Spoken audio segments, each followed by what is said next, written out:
তোৰ নাম কি? তপন দাস। তোৰ মা দেউতাৰ নাম? মা দেউতা নাই, খুৰাহঁতৰ ঘৰত থাকোঁ। খুৰাৰ নাম? হৰেণ দাস। আৰু তোৰ? মাৰ নাম ৰমলা, দেউতা নাই। খুৰা আমি একো কৰা নাই। গম পাইছোঁ, হ'ব। যি ক'ব আছে কালি সভাত কবি, সময়ত উপস্থিত হবি কিন্তু। ঠিক আছে, যা এতিয়া।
তপনচোন গাৰ্লফ্ৰেণ্ড তৃষ্ণা বুলি এজনী আছে।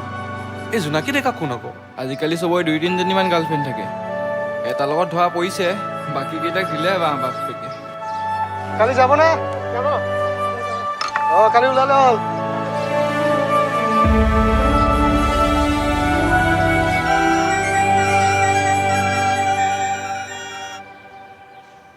হেল্ল', তপনৰ খবৰটো পালি? মই কৈছিলো নহয় সি ল'ৰাটো ঠিক নহয় বুলি। তইহে মোক কথাত গুৰুত্ব নিদিয়। এতিয়া চা, গোটেই সমাজ এটা চৰিত্ৰ ধৰা পেলালে। আৰু এটা কথা জান? হেল্ল' তৃষ্ণা, হেল্ল'। ঐ, ৰমলা জীয়াকে কি কাণ্ড কৰিছে জাননে নাই? শুনিছো সিহঁতে বোলে আগৰ পৰাই তাত এইবিলাক কৰি ফুৰে, আজিহে ধৰা পৰিছে। তাকে কাইলৈ বিচাৰত ওলাবি, যাব লাগিব। বা চাচোন, এইটোচোন আমাৰ গাঁৱৰ ভিডিঅ', ইমান ভাইৰেল হৈছে চাচোন।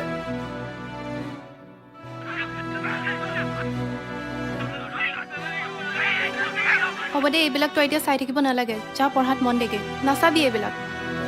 ঐ, তোৰ মালজনীক বোলে তপনে লৈ গ'ল। উপায় নাই বে, কি কৰিবি আৰু। হেই, তই থাকোঁতে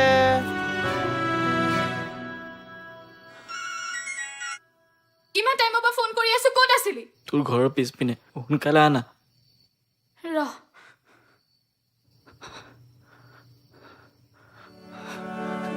তৃষ্ণা, মই একো কৰা নাই। মই একো কৰা নাই।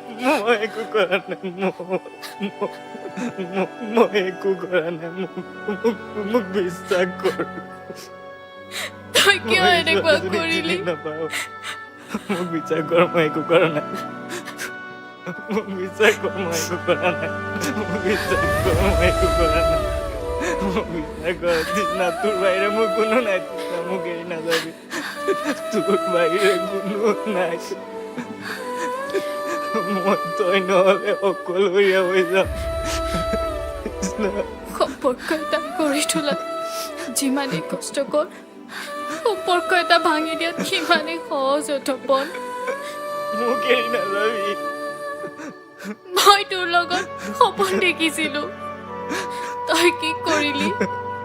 বহুত বেছি ভাল পাওঁ তৃষ্ণা, তোক বহুত বেছি ভাল পাওঁ। মোক বিশ্বাস এবাৰতো ভাবিলি হয় মোৰ কথা, কেনেকে থাকিম মই?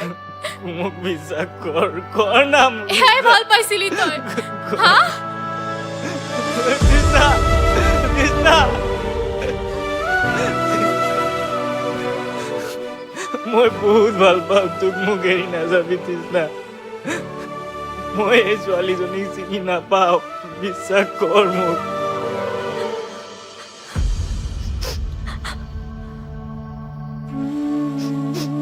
নেকান্দিবিও মাজনী, সংসাৰৰ সমস্ত যন্ত্ৰণাবোৰ আমাৰ দৰে অভাগাসকলেহে সহিব লগা হয়। কি কৰিবি, এয়াই নিয়তিৰ নিয়ম।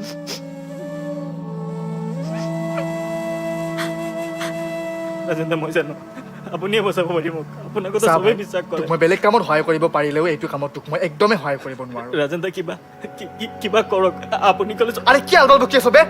এবাৰ ক'লে নুবুজ নেকি? মোৰ দেউতা গাঁওবুঢ়া হয়, কেনিবা আকৌ যদি মোৰ নাম ওলাই তোক কেলা মাৰি পেলাম কেলা।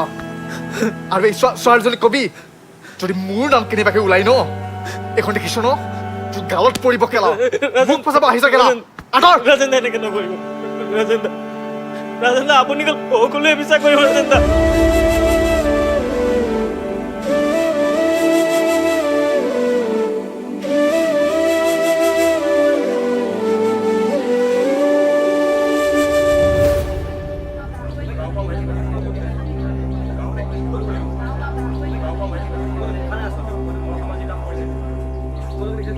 ৰাইজ মনে মনে মনে মনে হয় কিবা কবি? নমস্কাৰ গাঁওবাসী, আপোনালোকে যেনেকুৱাকে ভাবিছে আমি সিদিনাখন তেনেকুৱা একো কৰা নাছিলোঁ। চুপ, একদম চুপ। দেখিছো নহয় বাহঁৰ তলত কি কৰি আছিলি। এতিয়া ৰাইজৰ আগত মিছা মাতিব নালাগে। তহঁতৰ আচল ৰূপ সকলোৱে দেখিলে। এতিয়া ভূতৰ মুখত ৰাম নাম। তই কিবা কবি? মই একো কৰা নাই। মিছা মাতিছে, তাই মিছা মাতিছে। ইহঁতক এই গাঁৱৰ পৰাই বহিষ্কাৰ কৰিব লাগে। ইহঁতক গাঁৱৰ পৰা উলিয়াই দিব লাগে, ৰাখিব নালাগে গাঁৱত। উলিয়াই দিয়ক, উলিয়াই দিয়ক। গাঁওবুঢ়া দাইটি, আপুনি যদি অনুমতি দিয়ে মই কথা এটা ক'ব বিচাৰিছোঁ। কওক। আপোনালোকৰ কথাবোৰত মই একমত, কিন্তু জানিব পাৰিছোঁ ল'ৰাজনৰ ঘৰ এটাও নাই। তেনেস্থলত তেওঁক গাঁৱৰ পৰা এঘৰীয়া কৰাটো ভাল হ'ব জানো? তাৰ মানে তোৰ ঘৰো নাই? নাই, মই খুৰাহঁতৰ ঘৰত থাকোঁ। অনাথ এটা কাম কৰাকে আনিলে সি নিজৰ হৈ নাযায়তো। ক'ত তোৰ খুৰাৰে এতিয়া, যদি সি ইমানে তোৰ আপোন? ৰাইজ আৰ মা দেউতা কোনো নাই, সেইকাৰণে আমাৰ অধীৰ পাৰত এটা সৰু একচালি ঘৰ অনাই থাকিব। দেউতা দেউতা ইহঁতক এঘৰীয়া কৰিব নালাগে নেকি? গাঁও প্ৰধান মই নে তই?